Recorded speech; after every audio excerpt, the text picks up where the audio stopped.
से आज उनको आज हम सब लोगों को बड़ा दुखद क्षण भी है कि अपने देश की स्वर कोकिला लता मंगेशकर जी आज हमारे बीच नहीं रही।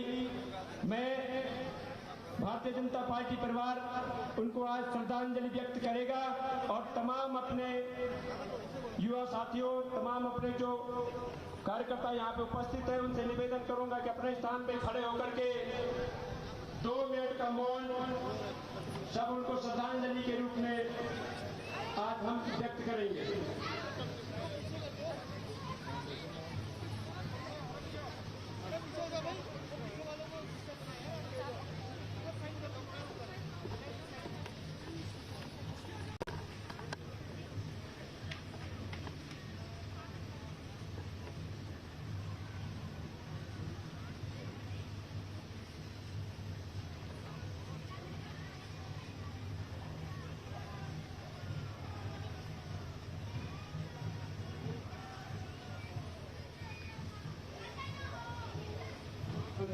शांति शांति।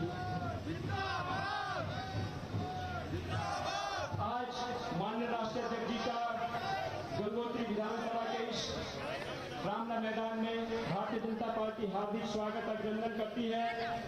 मैं माननीय अपने बीच में अपने प्रदेश के मंत्री और इस कार्यक्रम के संयोजक के नाते श्री काला जी उपस्थित है, मैं आपका हार्दिक स्वागत अभिनंदन करता हूं।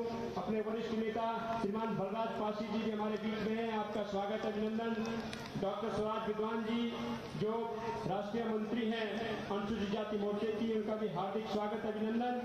अपने मनवीर चौहान जी जो मीडिया के प्रदेश के प्रभारी हैं, आपका हार्दिक स्वागत।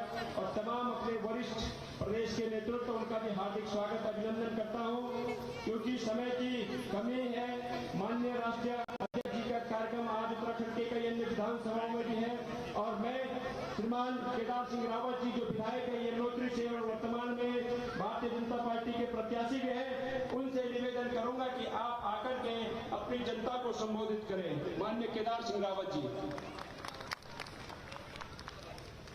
मां गंगा और यमुना की उद्गम स्थली काशी विश्वनाथ जी की पवित्र नगरी उत्तरकाशी में मैं आप सब की ओर से माननीय राष्ट्रीय अध्यक्ष श्री जेपी नड्डा जी का हार्दिक स्वागत एवं अभिनंदन करता हूं।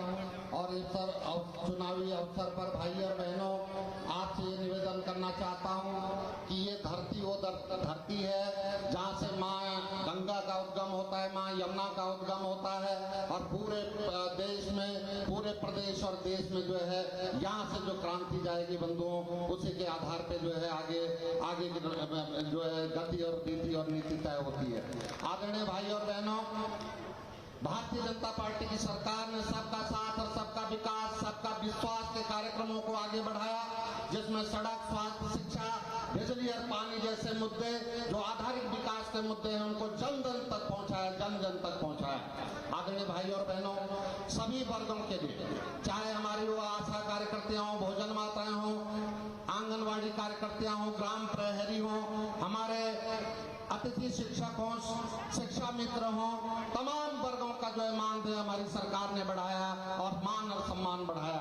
आदरणीय भाई और बहनों, उत्तराखंड आंदोलनकारी भाइयों का, उनका भी मान सम्मान, उनका भी मानदेय बढ़ाया गया और हमारे पंचायत प्रतिनिधियों का भी मानदेय बढ़ाया गया। ऐसा कोई वर्ग नहीं रहा जिसके लिए भारतीय जनता पार्टी की सरकार ने, माननीय मोदी जी ने, माननीय धामी जी ने काम न किया हो।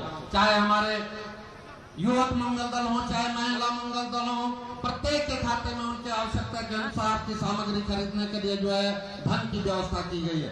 इस अवसर पर ज्यादा न कहते हुए आप सबसे ये निवेदन करना चाहता हूं कि भारतीय जनता पार्टी ने किया भी है, भारतीय जनता पार्टी करेगी भी। मुझे आपका आशीर्वाद, यमुनोत्री जनता का आशीर्वाद पिछली बार भी मिला था और अभी भी मुझे पूर्ण विश्वास है कि ये जो विपक्ष में भाई और बहनों जो बन रहे हैं आज गरीबों के मसीहा, वो गरीबों के मसीहा नहीं है, वो गरीबों के चूसिया हैं, बल्कि उनके बजट के साथ भ्रष्टाचार करके वो गरीबों के चूसिया बने हैं। आदरणीय भाई और बहनों, थोड़ी देर के लालच में आने की आवश्यकता नहीं है। कांग्रेस कहीं दूर दूर तक जो है सामने नहीं है, इसलिए भारतीय जनता पार्टी का जो है 14 तारीख का कमल के निशान के आगे का बटन दबाना है और भारतीय जनता पार्टी को आपका मत और समर्थन जाएगा वो सीधे माननीय नरेंद्र मोदी जी को जाएगा, वो सीधे माननीय जेपी नड्डा जी को जाएगा, वो सीधे धामी जी को जाएगा और आपका आशीर्वाद जो है हम सबको मिलेगा, भाई सुरेश चौहान को मिलेगा, मुझे मिलेगा और पुरोला से भाई दुर्गेश्वर लाल को मिलेगा। इन्हीं शब्दों के साथ आपका बहुत बहुत आभार और धन्यवाद व्यक्त करना चाहता हूँ। जय हिंद, भारत माता की, भारत माता की, नरेंद्र मोदी कमल निशान, नरेंद्र मोदी कमल निशान। जय हिंद, जय उत्तराखंड। धन्यवाद। गंगोत्री विधानसभा से किसान का बेटा, गरीब का बेटा, जिनको भारतीय जनता पार्टी अपना प्रत्याशी बनाया, ऐसे हमारे भाई सुरेश चौहान जी को आमंत्रित करता हूं कि वो अपनी गंगोत्री विधानसभा की जनता को संबोधित करें। सुरेश चौहान जी।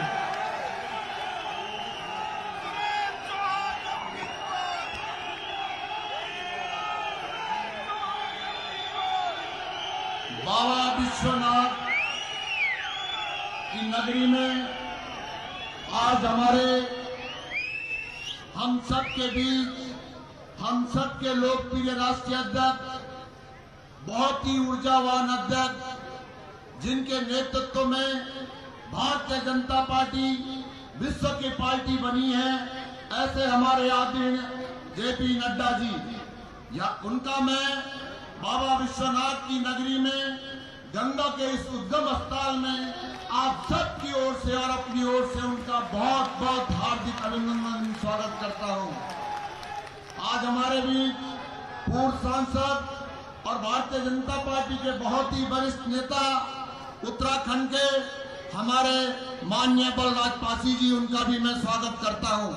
यहाँ पर हमारे बीच इस हमारे भारतीय जनता पार्टी के जिला अध्यक्ष सम्मानित श्री रमेश चौहान जी और मंच पर बैठे हुए मेरे सभी वरिष्ठ नेतागण, जैसे कि आप सबको पता है कि 14 तारीख को विधानसभा का चुनाव होने जा रहा है और ये समर और ये जो भीड़, क्योंकि मैं सर्वप्रथम अपने राष्ट्र नेतृत्व का, प्रदेश नेतृत्व का अपने तहे दिल से बहुत बहुत आभार व्यक्त करता हूं, जिन्होंने एक गरीब, एक गांव के रहने वाले व्यक्ति को, एक साधारण व्यक्ति पर अपना विश्वास जताया और मुझे उम्मीदवार बनाया।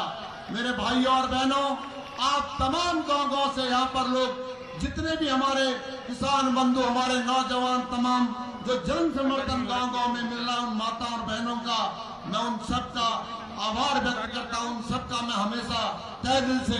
आज ये लड़ाई बहुत बड़ी लड़ाई है और मुझे पूरा विश्वास है कि गंगोत्री विधानसभा पे आज देश की नजर भी और प्रदेश की नजर भी लगी हुई है, क्योंकि गंगोत्री से जो जीता उसकी सरकार उत्तराखंड में बनेगी। हम सबका इस समय हमको सजग रहना है। पूरा माहौल भारतीय जनता पार्टी के पक्ष में, जो मैं गांव-गांव की डांडियों और कांटियों और गांव-गांव में जो घूमता हूं, उन गरीब माता और बहनों की जो पीड़ा है, जो हमारी भारतीय जनता पार्टी जिसका मिशन है कि अंतिम छोर का व्यक्ति जो सबसे पीछे की लाइन में, वो कैसे आगे की लाइन में खड़ा हो, सबका साथ, सबका विकास और सबका विश्वास कैसे जीता जाए।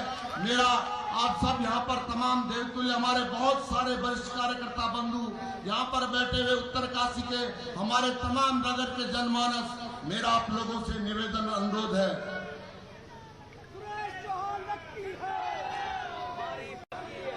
मेरा आप लोगों से निवेदन अनुरोध है कि समय पूरा माहौल है और आप सब जानते हैं कांग्रेस छलबल और भ्रष्टाचार के अलावा उसके पास कुछ नहीं है।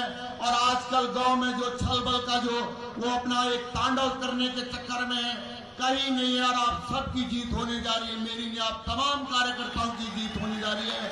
हमारे माननीय अध्यक्ष जी यहाँ पे आए, मैं उनका कोटि कोटि आभार व्यक्त करता हूँ आप सबके साथ। इसी जो आज जो लड़ाई है 14 तारीख तक आपकी लड़ाई है और 10 तारीख के बाद मेरी लड़ाई आपके साथ है विकास की। मैं विकास करके दिखाऊंगा, एक नया परिवर्तन करके दिखाऊंगा। इन्हीं शब्दों के साथ आप सबको कोटि कोटि प्रणाम करता हूं, आप सबका आभार व्यक्त करता हूं। जय हिंद, जय भारत, जय उत्तराखंड।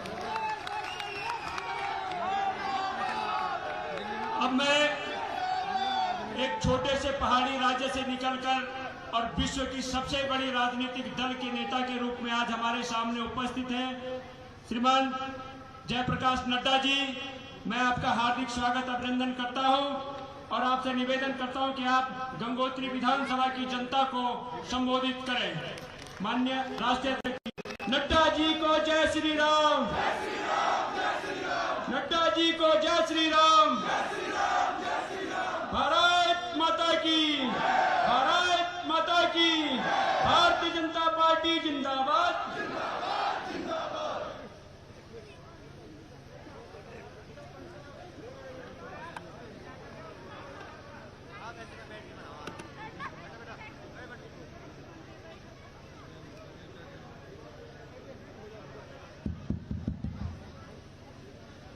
आज के इस चुनावी सभा में मेरे साथ उपस्थित हमारे जिला के जुझारू पार्टी के अध्यक्ष श्री रमेश चौहान जी,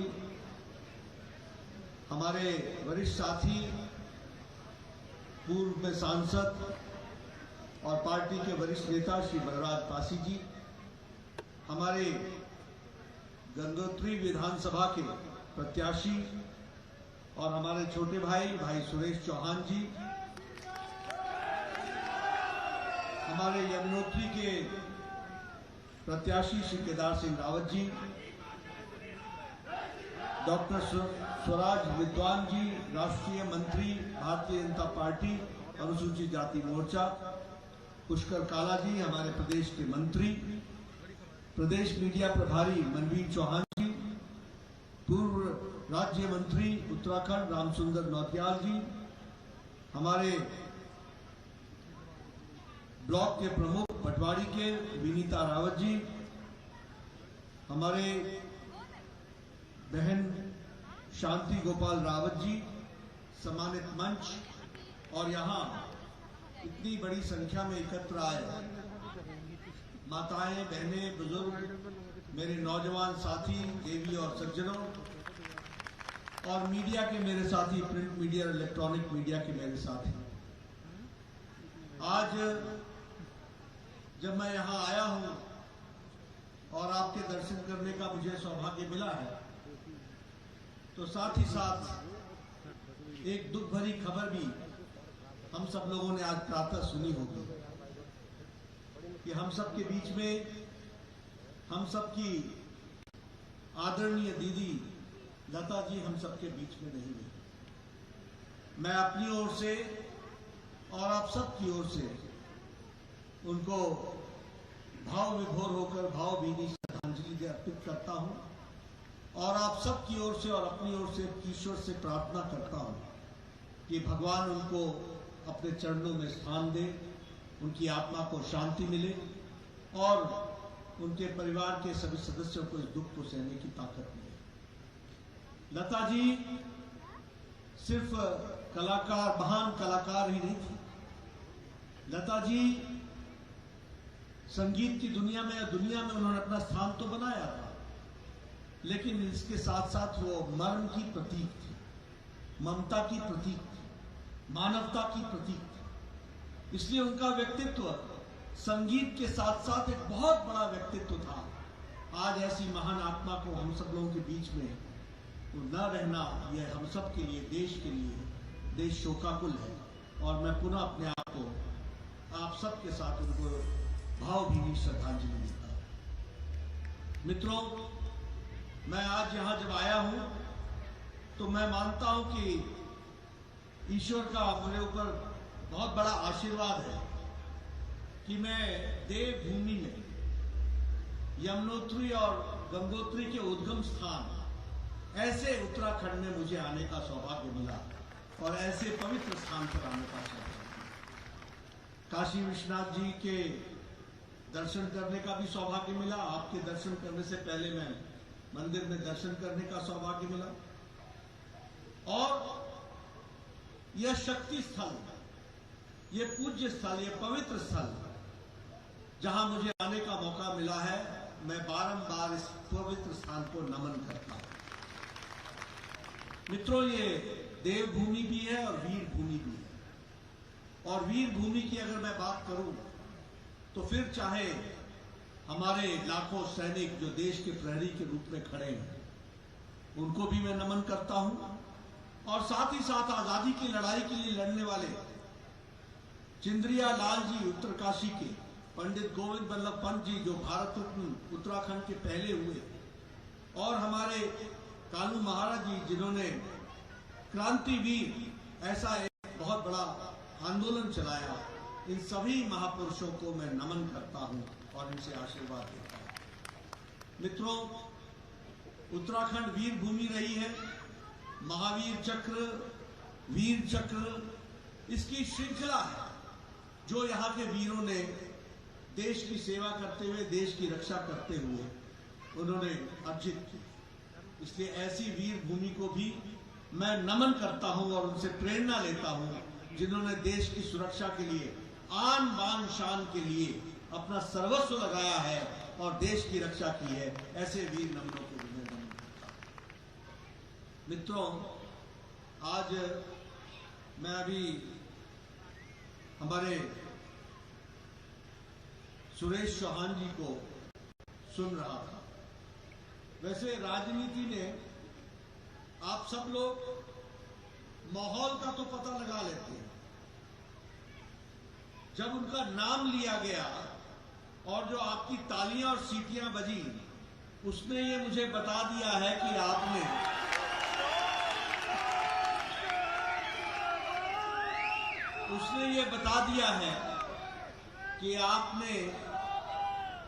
भरपूर दोनों हाथों से उनको आशीर्वाद देने का मन बना लिया है। ये हमको, लेकिन दो तीन बातों के बारे में हमको ध्यान रखना चाहिए और राजनीति की बारीकियों को भी समझना चाहिए। ये सिर्फ सुरेश चौहान को विधानसभा में भेजने का या रावत जी को विधानसभा में भेजने का सिर्फ माध्यम नहीं है, सिर्फ रास्ता नहीं है। ये उत्तराखंड को अगले दशक की विकास की यात्रा में आगे ले जाने का रास्ता है। यह भी हमको ध्यान रखना। और भैया, मेरे आपकी बात सुन रहा हूं मैं मोदी जी ने ही भेजा है मुझे।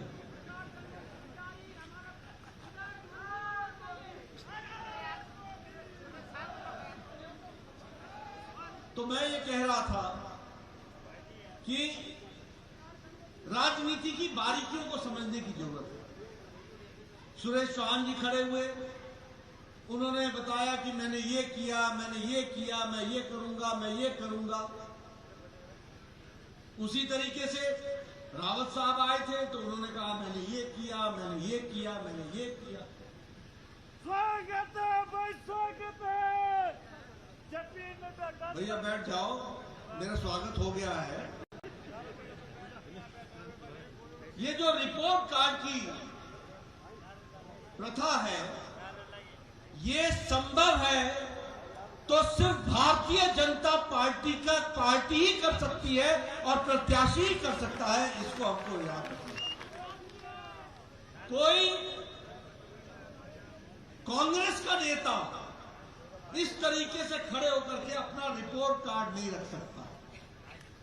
इसलिए नहीं रख सकता है क्योंकि वह हमेशा लोभ लुभावने भाषण और वायदे करके चुनाव में आते हैं और चुनाव के बाद भुला देते हैं, भूल जाते हैं और फिर नए नारों को लेकर के आ जाते हैं।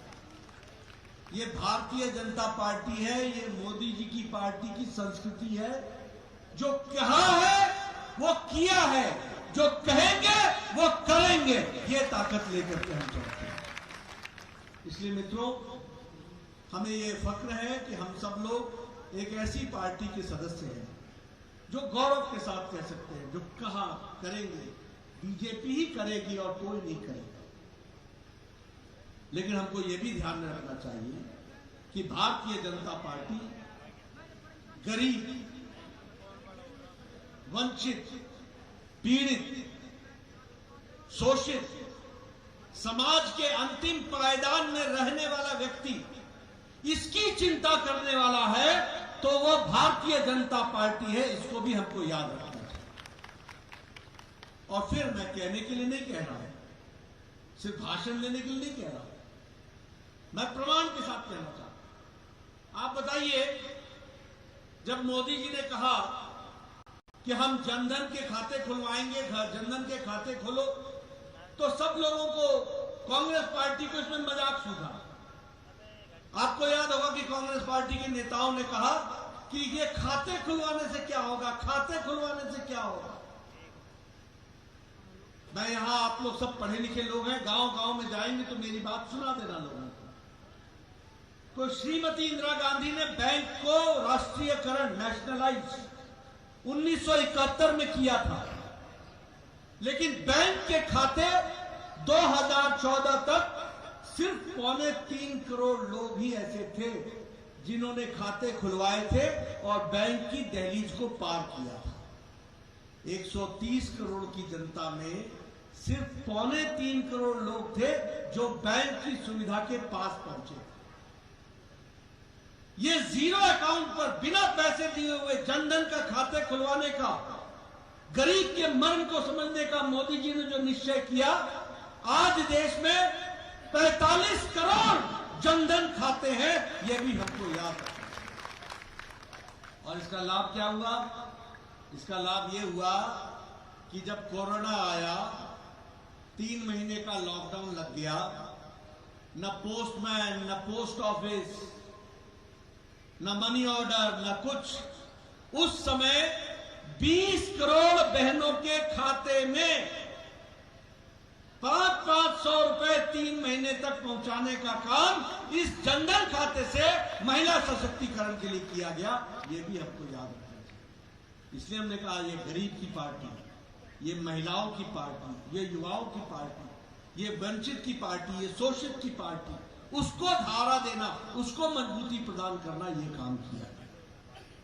और उत्तराखंड में 26,83,000 बहनों के खाते में पहुंचाया गया जनधन खाते के जरिए से। कितनी संख्या है? 26 लाख। ये संख्या पहुंचाई गई जनधन खाते की। उसी तरीके से स्वच्छता अभियान को उठा लीजिए। मोदी जी ने लाल किले के प्राचीर से कहा कि मैं स्वच्छता करूंगा। स्वच्छता की बात महात्मा गांधी ने की थी। उसके बाद जितने भी गांधी आए, किसी ने भी स्वच्छता की बात नहीं की। 2014 में मोदी जी ने स्वच्छता की बात की और 11 करोड़ इज्जत घर शौचालय बना करके लोगों को दिया। ये हमको याद रखना चाहिए। अब उसका भी मजाक उड़ाया गया। प्रधानमंत्री शौचालय की बात कर रहा है, इज्जत घर की बात कर रहा है।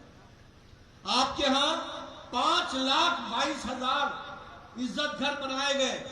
इसका मतलब 5,22,000 लोग और देश में 11 करोड़ लोग, यानी हमारी बहनें, हमारे बच्चे अपने दैनिक क्रम के लिए, उससे नित्यक्रम से निवृत्त होने के लिए खेतों में जाया करते थे, जंगलों में जाया करते थे, सड़कों पर जाया करते थे।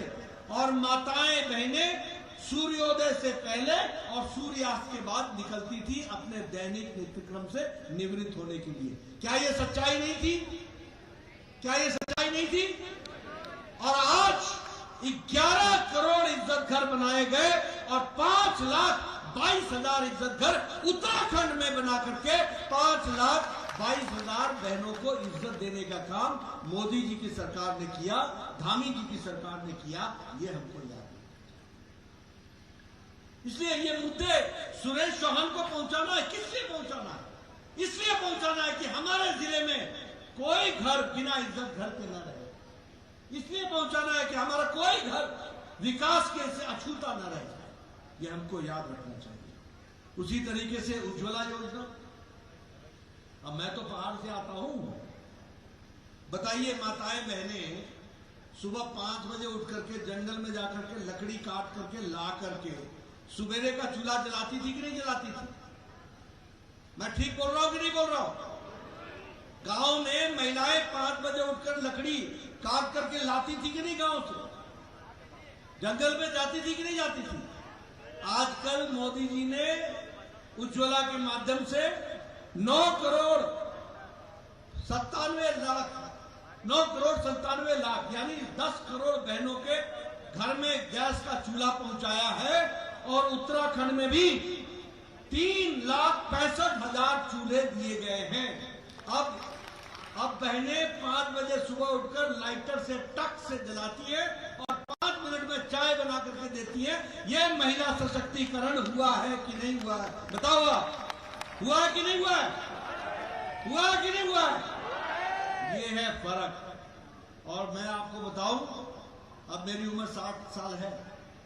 जब मैं 20 साल का था, 30 साल का था, तो मेरे गांव में और मेरे इलाके में कोई ऐसा गांव नहीं था जहां कोई बहन पेड़ से गिर करके या तो टांग न तुड़वाया हो या रीढ़ की हड्डी पर चोट न लगवाया। ये स्थिति होती थी क्योंकि वो लकड़ी काटने जाती थी। हर गांव में कोई न कोई महिला आपको अपाहिज मिल जाती थी। आज आजाद भारत में मोदी जी ने महिलाओं को आजाद किया तो गैस का कनेक्शन पहुंचा करके उनको नए तरीके से जीने का रास्ता दिखाया है। ये भी आपको याद रखना चाहिए। सौभाग्य योजना, बिजली और बिजली घरों में पहुंचाना, 2 करोड़ 62 लाख घरों में देश में बिजली पहुंचाई गई। घर की बात कर रहा हूं। 18,000 गांव में 1,000 दिन में मोदी जी ने तो पहुंचा दी बिजली। अब घरों में पहुंचाई कितनी? 2 करोड़ 62 लाख घरों में बिजली पहुंचाई है। और उत्तराखंड में 2,48,000 घरों में बिजली पहुंचाई।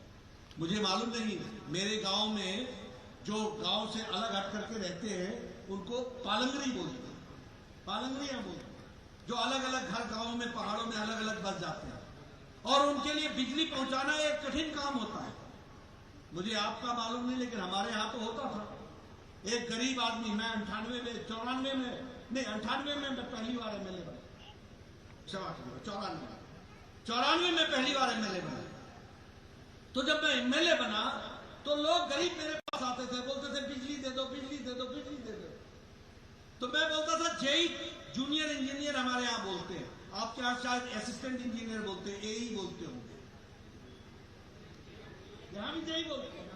तो जूनियर इंजीनियर वो हमारे लोगों को, मैं बोलता था कि क्या दिक्कत है तुमको बिजली मिलने? तो बोलता है, जूनियर इंजीनियर बोलता है 200 मीटर की तार लगेगी तेरे घर को बिजली पहुंचाने में, मैं तेरे को सिर्फ 50 मीटर दूंगा या 100 मीटर दूंगा, 100 मीटर तू खरीद करके ला।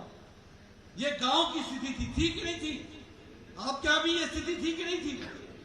और साथ में गांव वालों को बोलता था, आपके यहां क्या बोलते हैं, मेरे यहां तो उसको खंबा बोलते हैं, जो खंबे लगते हैं बिजली के पोल के।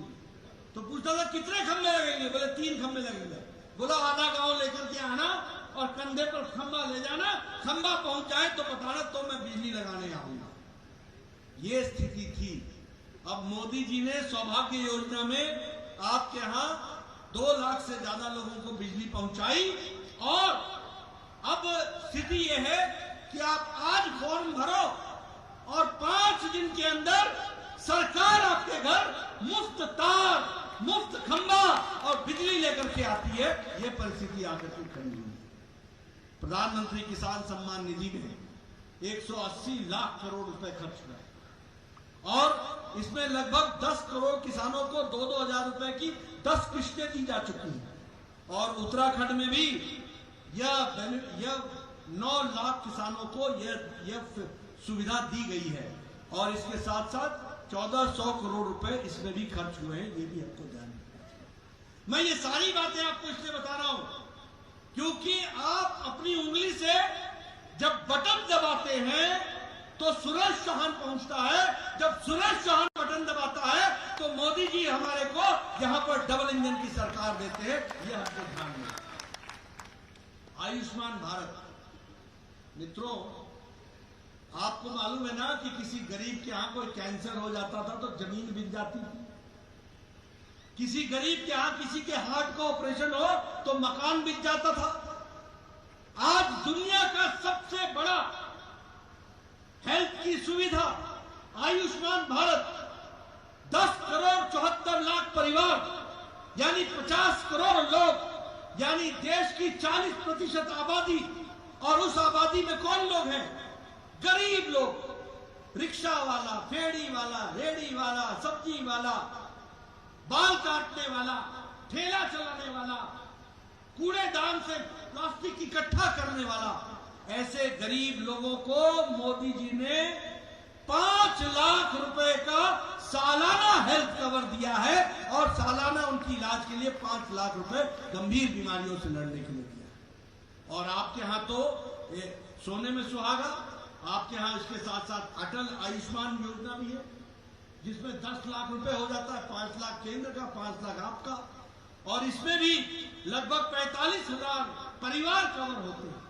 यानी आज उत्तराखंड में जब से बीजेपी की सरकार आई है, कोई गरीब ऐसा नहीं है जिसका इलाज गंभीर बीमारी के लिए मुफ्त न होता हो, उसका सारा पैसा सरकार देती है, यह परिस्थिति आई है। इसलिए मैं भाषण देने के लिए नहीं कह रहा हूं ये गरीब की सरकार है, मैं भाषण देने के लिए नहीं कह रहा हूं। ये आयुष्मान भारत दुनिया का सबसे बड़ा हेल्थ कवर का प्रोग्राम है, जिसको हमको याद रखना चाहिए। और फौजियों की अगर मैं बात करूं तो सैन्य धाम कहां बन रहा है? तो उत्तराखंड में बन रहा है। सैनिकों की चिंता किसने की? मोदी जी ने की। अभी ये OROP, 1 रैंक 1 पेंशन, मालूम है ये डिमांड कब उठी थी? 1971, 1971, 1972 में ये डिमांड उठी। आज मोदी जी ने 42,000 करोड़ रुपए OROP के माध्यम से सैनिकों के घर में पहुंचाए हैं, और 1,16,000 उत्तराखंड के सैनिक हैं जिनके घरों में 1 रैंक 1 पेंशन की सुविधा पहुंचाई गई है।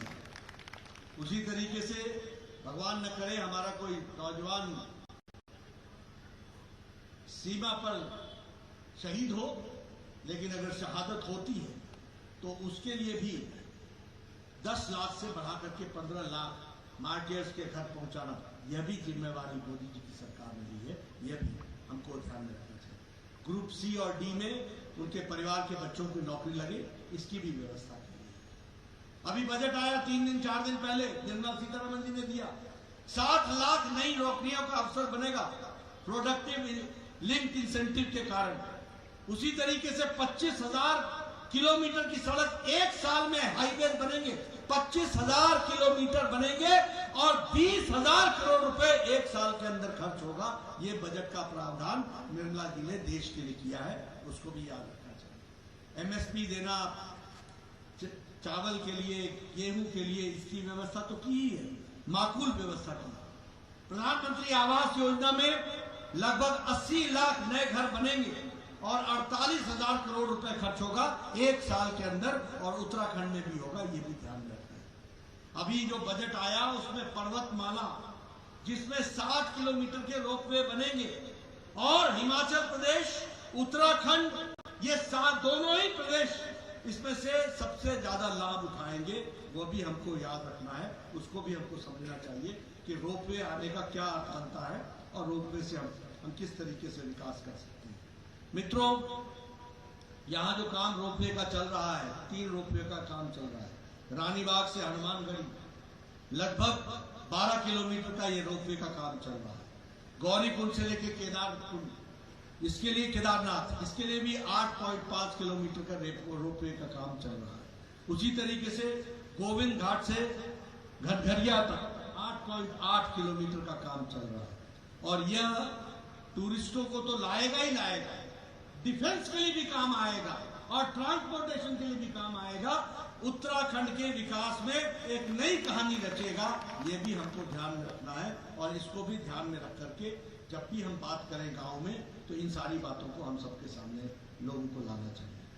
ये 4 धाम की रोड, जिसमें 889 किलोमीटर की सड़क बनेगी, और लगभग इसमें 12,000 करोड़ रुपए खर्च हो रहे हैं। 2022 तक कंप्लीट हो जाएगी। केदारनाथ, बद्रीनाथ, गंगोत्री, यमुनोत्री, इनको जोड़ेगी। ऑल वेदर रोड होगा। आप बताइए, इस रोड से उत्तराखंड का भविष्य आगे बढ़ेगा कि नहीं बढ़ेगा? बढ़ेगा कि नहीं बढ़ेगा? मित्रों, यह सिर्फ सड़क नहीं है, यह विकास की गंगा है। याद रखना, यह विकास की गंगा है। उत्तराखंड को नए अवसर देगा, नए रास्ते देगा, नए रास्ते दिखाएगा। और इसलिए ऐसी चीजों के बारे में भी हमको ध्यान रखने की जरूरत है। एम्स में, ऋषिकेश में all India institute of medical sciences बना। अब उधम सिंह नगर में एक नया सैटेलाइट सेंटर बन रहा है। किसने बनाया? या तो अटल जी ने बनाया या फिर मोदी जी ने बनाया। जो भी विकास हो रहा है वो सारे का सारा उसी समय हो रहा है। मुझे अभी बताया गया कि जानकी चट्टी से लेकर यमुनोत्री तक भी रोपवे का काम चल रहा है। अब समझ में आया सुरेश चौहान का मतलब क्या है? समझ में आया आपको? बीजेपी का मतलब क्या है? बीजेपी से कमल के निशान का क्या मतलब है? अब आपको समझ में आया? उसी तरीके से मैं कह रहा था कि यहां पर उधम सिंह नगर में जो एम्स का बन रहा है सैटेलाइट सेंटर, उसका भी श्री गणेश मोदी जी ने पीछे आकर के रखा था। ऋषिकेश कर्णप्रयाग के रेल लाइन बन रही है। 100% लैंड का एक्विजिशन हो गया है। नमामि गंगे के तहत 521 करोड़ रुपए खर्च हो रहे हैं। केदारपुरी का भी पुनरुद्धार हो रहा है। आपने देखा होगा, प्रधानमंत्री जी आए थे, उन्होंने उसकी सारी असेसमेंट की है। उसी तरीके से टनकपुर बागेश्वर रेलवे लाइन बन रहा है। एक तरीके से विकास की एक नई कहानी लिखी जा रही है। डॉपलर मुक्तेश्वर में ड्रॉपलर बन रहा, ऑपरेशनल हो गया है। सुरकंडा देवी टेम्पल से टेरी में डॉपलर इंस्टॉल हो रहा है। लैंसडाउन में डॉपलर लग रहा है। इससे हम नई विकास की यात्रा शुरू कर सकेंगे, ये भी हमको लाभ मिल रहा है। उसी तरीके से हमारा जो जॉली ग्रांट का एयरपोर्ट है, यह भी अब इंटरनेशनल एयरपोर्ट बनकर के तैयार हो रहा है। मैं बहुत सी आपके सामने ये कहानी बता सकता हूँ विकास की, जो विकास की कहानी यहाँ पर हुई है। लेकिन मैं अगर ग्रामीण सड़क की बात करूं तो सबसे 2-3 बातें मैं महत्वपूर्ण कहना चाहूंगा। मित्रों, मोदी जी के आने के बाद, मैं भी पहाड़ी राज्य से हूं और आप भी पहाड़ी राज्य से हैं। कांग्रेस के जमाने में हमारे को बजट में स्पेशल कैटेगरी स्टेट का जो बेनिफिट मिलता था वो बंद कर दिया, हमें नहीं मिलता था। यहां कोई नहीं जानता है क्योंकि आपने कभी मांग ही नहीं की। लेकिन जैसे ही मोदी जी भारत के प्रधानमंत्री बने 2014 में, तो 2014-15 के बजट में उत्तराखंड को, हिमाचल को और पहाड़ी राज्यों को फिर से स्पेशल कैटेगरी स्टेट में डाल करके स्पेशल असिस्टेंस आर्थिक रूप से देने का काम किया। तो मोदी जी ने किया है, ये हमको याद रखना चाहिए। हर एक जगह स्कीम में 60% अगर भारत सरकार खर्च करती है तो 40% खर्च करना पड़ता है प्रदेश को। लेकिन उत्तराखंड में अगर केंद्र सरकार 90% खर्च करती है और प्रदेश सरकार को सिर्फ 10% खर्च करना पड़ता है। ये उत्तराखंड के लिए मोदी जी ने विकास की कहानी लिखी, एक नई योजना को लेकर। उसी तरीके से प्रधानमंत्री ग्रामीण सड़क योजना, आपके यहां 765 ऐसे गांव हैं जिनकी जनसंख्या 250 से नीचे है। ये प्रधानमंत्री गरीब ग्रामीण सड़क योजना में कवर नहीं होते थे। ग्रामीण सड़क योजना में पहले 1000 की बस्ती होती थी, वो कवर होती थी। बाद में अटल जी ने पहाड़ी राज्यों में उसको 500 किया था और मोदी जी ने 250 से भी अगर छोटा गांव होगा, 250 की आबादी से भी छोटा गांव होगा, तो वहां भी प्रधानमंत्री ग्रामीण सड़क योजना पक्की सड़क पहुंचाई जाएगी। और उत्तराखंड में 765 ऐसे गांव निकले हैं जिसको ये काम दिया गया, जिसमें ये काम होगा। उसी तरीके से आपके यहाँ डे केयर कैंसर यूनिट 7 जिलों में लग रहा है। उसी तरीके से फ्री टैबलेट्स बच्चों को बांटे जा रहे हैं। एजुकेशन के लिए शिक्षा मुफ्त की जा रही है। हमारे जो गेस्ट टीचर्स थे उनकी सैलरी 15,000 से 25,000 कर दी गई है। ये आपको सिर्फ मैं इसलिए बता रहा हूं कि दर्द और मर्म रखने वाली सरकार, पुष्कर धामी जी की सरकार किस तरीके से लोगों के हित में काम कर रही है, उसको हमको याद रखना चाहिए। और उसके लिए सुरेश चौहान जी को मदद करनी चाहिए और उनको हमको ताकत प्रदान करना चाहिए। आपके उत्तरकाशी जिले में ही और गंगोत्री के ही विधानसभा क्षेत्र को ले ले तो 5,840 इस जिले में इज्जत घर बने हैं। उसी तरीके से प्रधानमंत्री किसान सम्मान निधि 51,204 लोगों को मिला है और 55 करोड़ लोगों को ये सुविधा दी गई है। उसी तरीके से यहाँ पर जो सीलन पालन विलेज है वहां से लेके हीना विलेज तक ये रोड का प्रोजेक्ट का काम चल रहा है। गंगोत्री में घरों में 100% बिजली पहुंच गई है, यह भी मैं आपको बताना चाहता हूं। कोई घर बगैर बिजली के नहीं है, ये मैं दावे के साथ कह सकता हूं, ये आपको बताना चाहता हूं। अब आपको याद होगा मोदी जी ने 2014 में कहा था बिजली पहुंचाने के लिए 56 इंच का सीना चाहिए, तो उस समय समाजवादी पार्टी के लोगों ने मखौल बनाने की कोशिश की थी। आज उत्तर प्रदेश हो या उत्तराखंड हो, कोई गांव बिना बिजली के नहीं है और कोई घर बिना बिजली के नहीं है। ये 56 इंच के सीना का हमने काम देखा है, ये हमको याद रखना चाहिए। मित्रों, मैं आपके सामने विकास की बहुत सी बातें कह सकता हूं, लेकिन मैं आपके सामने कुछ बातों को रखते हुए एक ही निवेदन करने आया हूं कि उत्तराखंड के लिए जो काम हुआ है वह भारतीय जनता पार्टी ने ही किया और जो काम आगे करेगी वह भारतीय जनता पार्टी ही करेगी, ये याद रखना। बाकी सब लोग आएंगे, लोक लुभावन में भाषण देंगे, लोगों को गुमराह करेंगे और फिर चले जाएंगे, दर्शन नहीं देंगे, अपना घर भरेंगे, वंश चलाएंगे, परिवार चलाएंगे, लेकिन लोगों की बात नहीं करेंगे, लोगों का विकास की बात नहीं करेंगे। ये भारतीय जनता पार्टी अकेली पार्टी है जो हर चीज पर ध्यान देती है, गरीबों की चिंता करती है, माताओं बहनों युवाओं की चिंता करती है, उनको मुख्य धारा में शामिल करने की बात करती है, सड़कों का जाल बिछाती है, बिजली घर घर पहुंचाती है, आपका जीवन अच्छा हो इसके लिए कॉलेज स्कूल इंस्टीट्यूशंस को खोलती है और विकास की एक नई कहानी लिखती है। अभी आजकल मैं देखता हूं हमारे नेता कांग्रेस के आजकल जहां जाते हैं मंदिरों के दर्शन करते हैं, आरती करते हैं, कोई गंगा आरती करता है, कोई यमुना आरती करता है। ये वो लोग हैं जिन्होंने राम जन्मभूमि के मंदिर को बनाने में लटकाने, अटकाने और भटकाने का काम किया था कि नहीं किया? आजकल चंदन लगा करके कैमरे के सामने आकर के भाषण दे रहे। मित्रों, ये हाथी के दांत खाने की और है, दिखाने की और।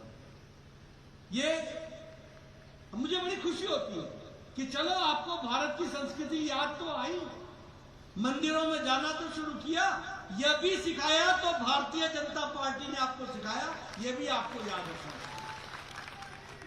इसलिए अच्छी बात है, आप बनिए, बहुत अच्छी बात है, लेकिन विकास किसी ने किया और करेगी तो वो भारतीय जनता पार्टी।